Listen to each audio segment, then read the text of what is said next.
Youthful leadership resonates with Africa's demographics. Ibrahim Traoré's youth and relatability are central to his appeal and his potential to unite Africa. Born in 1988, Traoré is among the youngest heads of state in the world, and this fact alone sets him apart from the traditional image of African leadership, which has often been dominated by much older figures. Africa is a continent where the majority of the population is under the age of 30. Yet its political leadership has historically been much older, sometimes leading to a disconnect between rulers and the ruled. Traoré's age allows him to connect more directly with the hopes, frustrations, and ambitions of Africa's youth. His journey from a modest background to the presidency of Burkina Faso is particularly inspiring for young people across the continent.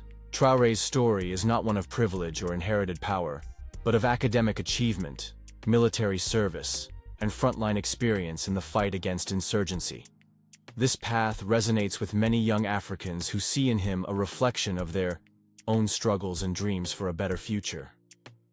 Unlike leaders who are perceived as out of touch or entrenched in old systems, Traoré represents a break from the past, a new generation willing to challenge the status quo and take bold action.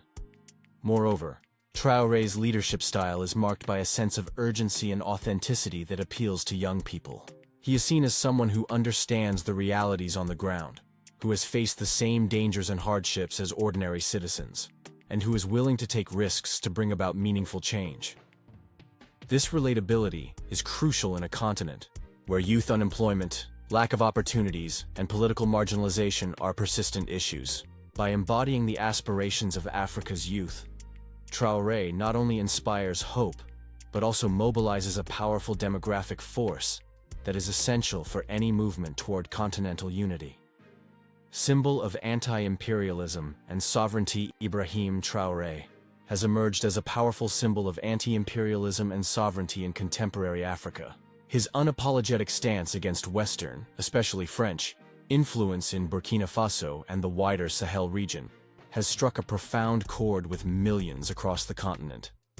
Traoré consistently frames his leadership within a narrative of resistance to neo-colonialism, arguing that Africa's development and self-determination have been systematically undermined by former colonial powers, maintaining economic and political control through various mechanisms. This anti-imperialist position is not merely rhetorical, but is grounded in a historical understanding of how external powers have shaped and constrained African nations since independence.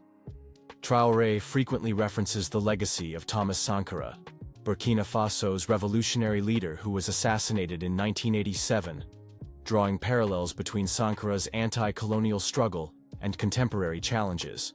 By positioning himself as a continuation of this revolutionary tradition, Traoré taps into a deep well of historical memory and unresolved grievances about Africa's place in the global order.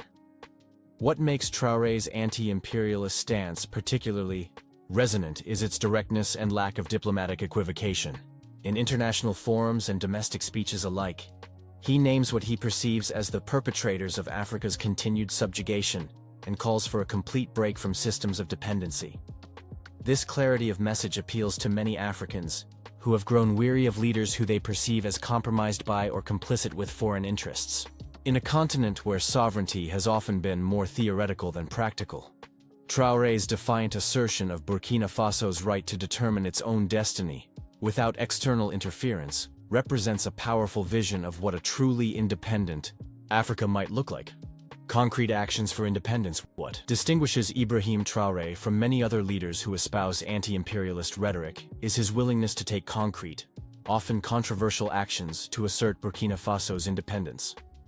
Since coming to power, Traoré has not merely talked about sovereignty, but has implemented policies that directly challenge the established order of international relations in West Africa. Most notably, his government expelled French troops that had been stationed in Burkina Faso as part of Operation Sabre, giving them a one-month ultimatum to leave in January 2023, after determining that their presence since 2009 had been ineffective in combating armed organizations in the region. This decisive move was followed by the nationalization of key resources, particularly in the mining sector. Traoré's government created the Société de Participation Minière du Burkina, SOPAMIB, a state mining corporation designed to give Burkina Faso greater control over its natural wealth. Through SOPAMIB, the government obtained control of two industrial gold mines previously operated by the London-listed Endeavour Mining, signaling a fundamental shift in how the country manages its resources. These actions represent a direct challenge to the economic arrangements that have historically allowed foreign corporations to extract wealth from African nations while leaving little behind. Furthermore, Traoré has sought new partnerships with non-Western countries, most notably Russia, moving away from traditional relationships with former colonial powers. In April 2025, his government granted an industrial mining license to the Russian company Nordgold for a new gold project, projected to contribute significantly to Burkina Faso's state budget. These strategic realignments demonstrate Traoré's commitment to diversifying Burkina Faso's international relationships and reducing dependency on any single power bloc. By taking these concrete steps toward economic and political independence, Traoré provides a template that other African nations might follow, potentially catalyzing a broader movement toward genuine sovereignty across the continent. Pan-African appeal and diaspora support. Ibrahim Traoré's influence extends far beyond the borders of Burkina Faso, resonating deeply with Africans across the continent and throughout the global diaspora. His popularity was dramatically illustrated during the January 2025 inauguration of Ghana's president, where he received the loudest applause among 21 African heads of state in attendance. This continental appeal stems from his articulation of concerns and aspirations that transcend national boundaries, speaking to shared experiences of external domination and the collective yearning for true independence. The support for Traoré among the African diaspora is particularly significant, representing a powerful connection between Africans on the continent and those dispersed around the world through historical forces of slavery, colonialism, and economic migration. Across the Caribbean, in the Americas, and in Europe, people of African descent have organized rallies and demonstrations in solidarity with Traoré's leadership. In Jamaica, for instance, the Rastafarian community has mobilized in support, drawing connections between Traoré's vision and the Pan-African ideals of figures like Marcus Garvey and Haile Selassie. Similar demonstrations in cities like New York, London, and Paris indicate that Traoré has become a symbol that unites diverse Black communities around a shared vision of liberation and dignity. This transnational support network serves multiple functions. It provides Traoré with a protective shield of global solidarity that complicates efforts to undermine his government. It also creates channels for the exchange of ideas, resources, and strategies between Africans on the continent and in the diaspora, potentially strengthening both. Most importantly, it demonstrates the enduring power of Pan-African ideals to mobilize and unite people of African descent across geographical, linguistic, and cultural differences. By becoming a focal point for these Pan-African energies, Traoré embodies the possibility of a united Africa that includes not only the continent itself, but also embraces its global diaspora as integral to its future. Revival of African culture and identity, a cornerstone of Ibrahim Traoré's approach to governance and his vision for Africa's future, is the revival and celebration of indigenous African cultures and identities. Under his leadership, Burkina Faso has placed renewed emphasis on national languages, traditional values, and cultural expressions that were marginalized during the colonial period, and often continued to be devalued after independence. This cultural renaissance is not treated as a peripheral concern, but as a central component of national development and resistance to ongoing colonial influences. Traoré's cultural policies are rooted in the understanding that political and economic independence cannot be fully achieved without cultural sovereignty. He has argued that the continued dominance of European languages, educational systems, and cultural frameworks in African societies represents a form of mental colonization that undermines genuine independence. By promoting indigenous languages in education and government, supporting traditional arts and crafts, and encouraging the study and practice of pre-colonial governance systems, Traoré seeks to decolonize not just Burkina Faso's institutions, but also the minds of its citizens. This cultural revival resonates deeply with Africans and people of African descent worldwide, who have long sought to reclaim their history and identity from the distortions and erasures of colonialism. For many, Traoré's emphasis on cultural pride and authenticity represents a necessary correction to centuries of external definitions and denigrations of African identities. By demonstrating that a return to African cultural roots can coexist with and even enhance modern development, Traoré challenges the false dichotomy between tradition and progress that has often been used to justify the imposition of Western models. This cultural dimension of his leadership adds a profound depth to his unifying potential, addressing not just the material conditions of African lives, but also their spiritual and psychological dimensions. Resilience against external pressure. IBRAHIM Traoré's government has demonstrated remarkable resilience in the face of significant external pressure, a quality that has further enhanced his stature among those who see him as a potential unifier for Africa. Since taking power, Traoré has faced criticism and even open hostility from Western governments and international institutions. Yet he has maintained his course without compromising on his core principles of sovereignty and self-determination. This steadfastness in the face of opposition is viewed by many as evidence of genuine commitment rather than political expediency. A notable example of this resilience occurred in April 2025, when General Michael Langley, the head of U.S. Africa Command, publicly accused Traoré of corruption and misuse of Burkina Faso's gold reserves during a U.S. congressional hearing. Rather than weakening Traoré's position, these allegations galvanized support for him both within Burkina Faso and across Africa. Thousands of demonstrators gathered in Ouagadougou's Place de la Révolution, chanting, "Long live Captain Traoré," and carrying banners that rejected external interference. This incident illustrated how external criticism often backfires, strengthening, rather than undermining Traoré's domestic and continental support base. The resilience of Traoré's government extends beyond rhetorical defiance to include practical measures for maintaining independence in a hostile international environment.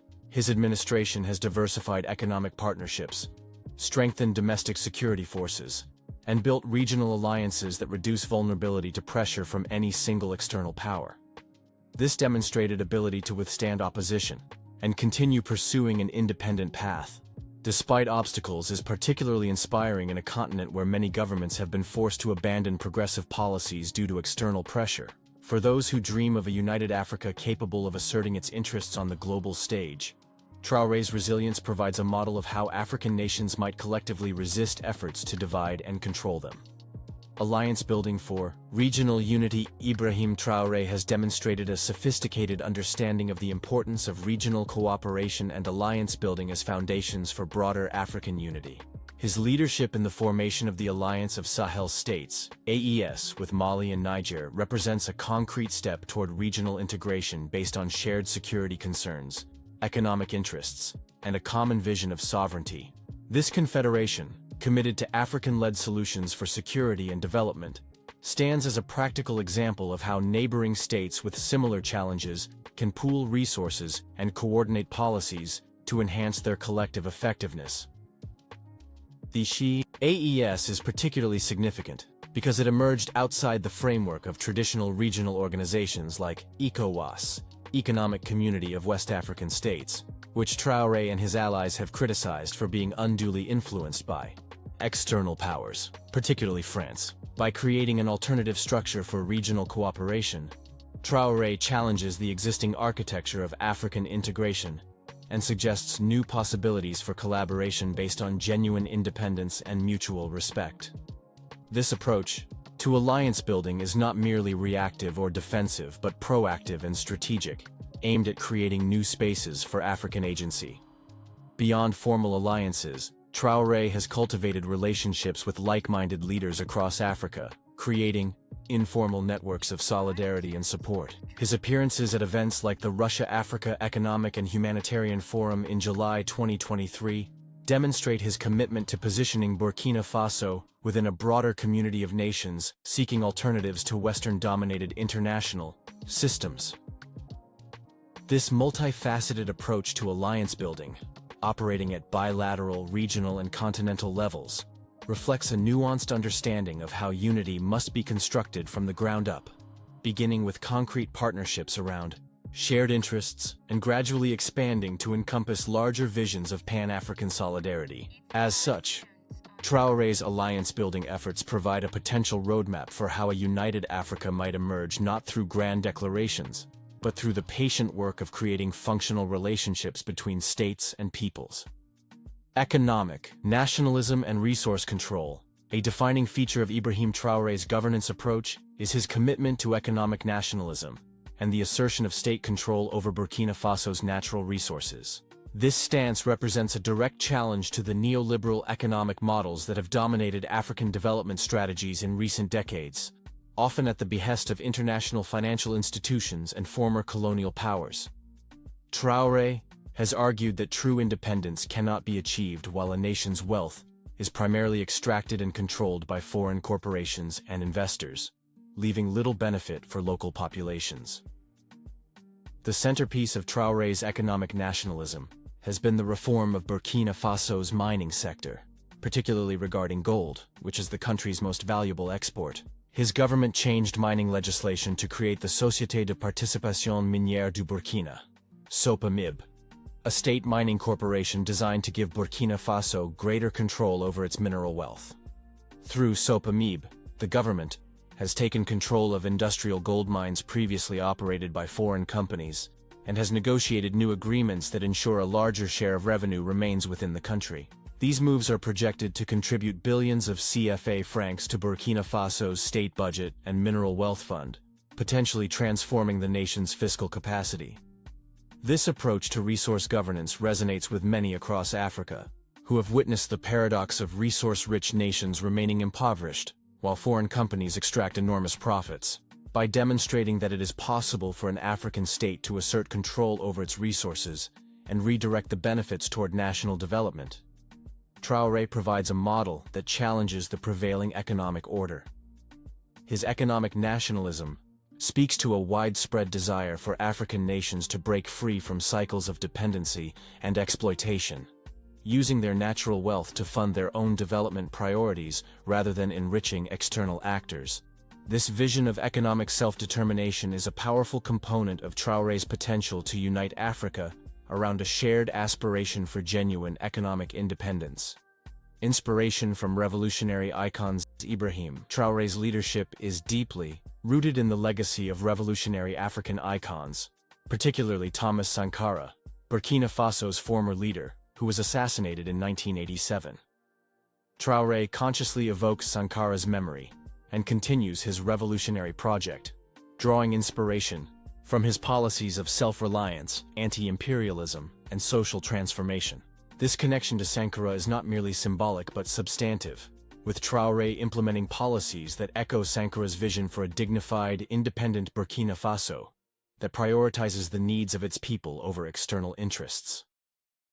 Beyond Sankara, Traoré's rhetoric and approach also resonate with the legacies of other Pan-African revolutionaries, such as Kwame Nkrumah of Ghana, Patrice Lumumba of Congo, and Gamal Abdel Nasser of Egypt.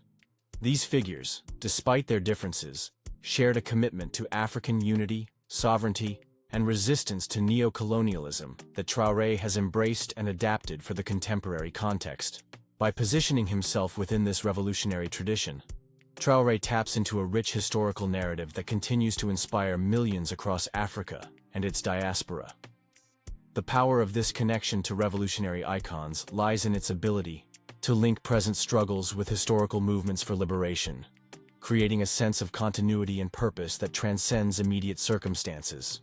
When Traoré concludes his speeches with phrases like, "Fatherland or death, we shall triumph," directly echoing Sankara's words at the United Nations in 1984, he is not merely quoting a historical figure, but claiming a place within an ongoing struggle for African dignity and self-determination.